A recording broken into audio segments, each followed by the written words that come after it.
This is the Chris Craft Launch 28 GT, and it sits in the middle of Chris Craft's launch range. The GT versions, they have the same lovely lines as the rest of the launch range, but they're slightly more practical. And you can also have either a lowering hardtop, a fixed aluminium hardtop, and you can also have this version with outboards. This particular boat is £215,000 excluding VAT.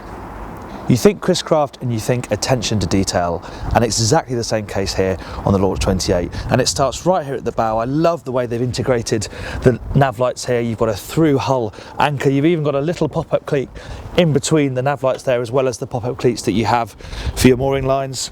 It's stuff like the lockers on this boat. You don't have to take off cushions and take off lids, you just lift up like that, the whole cushion lifts up and you've got a beautifully lined locker with a drain. This little area here, you've got your speakers, you've got your cup holders. Note how the speaker's the same hue as the upholstery.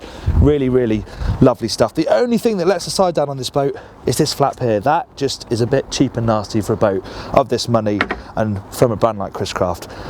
Move through the windscreen though, and things pick up again. The detailing in this area is absolutely wonderful. This is the heritage line, so you get this lovely varnished mahogany, the two-tone wheel, the dials, the buttons. It's just all really nicely done. This lovely stainless steel windscreen. It's just absolutely exquisite. Two really comfortable Helm seats as well. They both bolster so that you can sit and stand and put your head above the windscreen. And then this is an important touch, because this is what's going to make day boating that bit more comfortable. An enclosed heads. Okay, you may not want to go down there with your paper, but it's going to make day boating a lot more comfortable, and it has a proper Tech Marcy toilet in there as well. As you move aft, you have a little fridge down here. You have an isotherm fridge, so you can keep your food and drink cool. Again, really easy to access the lockers back here, much like it is up there. It's really easy to get to everything. You don't have to faff around with cushion tops and lids or anything like that. It's all very easy. And again, we come back to the detailing just down here. These pop out cup holders, and they're proper American size cup holders as well.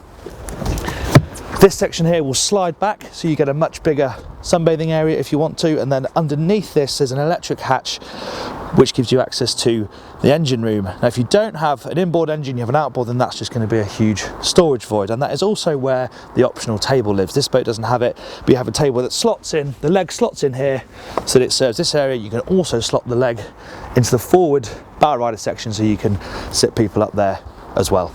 You can have this boat with inboard or outboard engines, outboard up to 350 horsepower. This particular boat has got the inboard 350 horsepower petrol V8. There's a slightly more powerful one, there's a slightly less powerful one, but this mid-range option is a really good partner to this boat. Not only does it sound fantastic, but it has great performance. It's naturally aspirated, so you have instantaneous performance when you put the throttle down. Top speed in the region of 40 knots, but you can cruise anywhere between 20 like we're doing now for about 38 litres an hour up to 35, 36 if you're in a real hurry. And that single stern drive produces plenty of grip as well. There is mountains of it.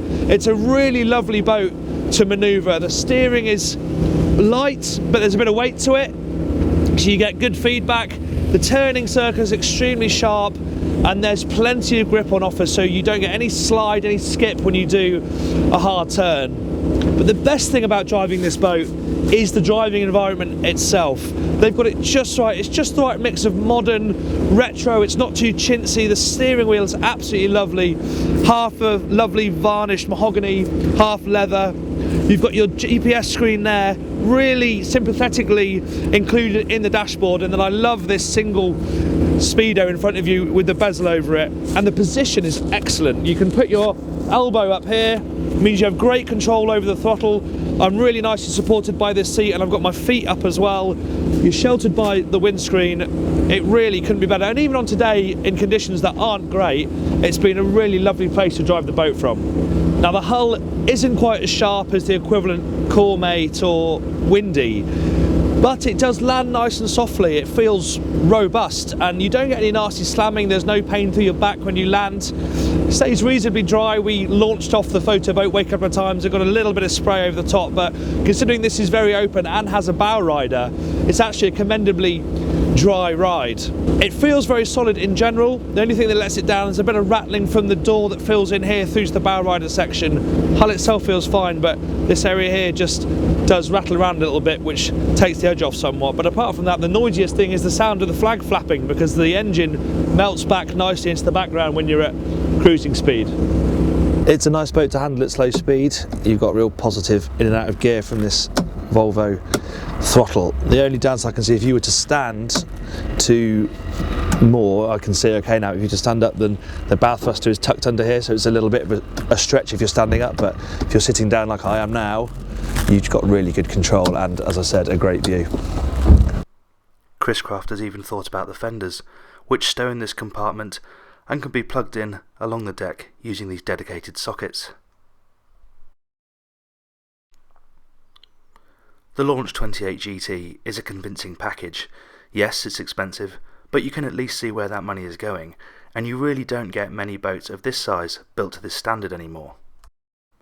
Of course it looks good, but underneath that styling, it's a practical machine, and far more usable than you might think at first glance. And because of the way it looks and the way it's made, it has a desirability factor that many of its rivals can't match.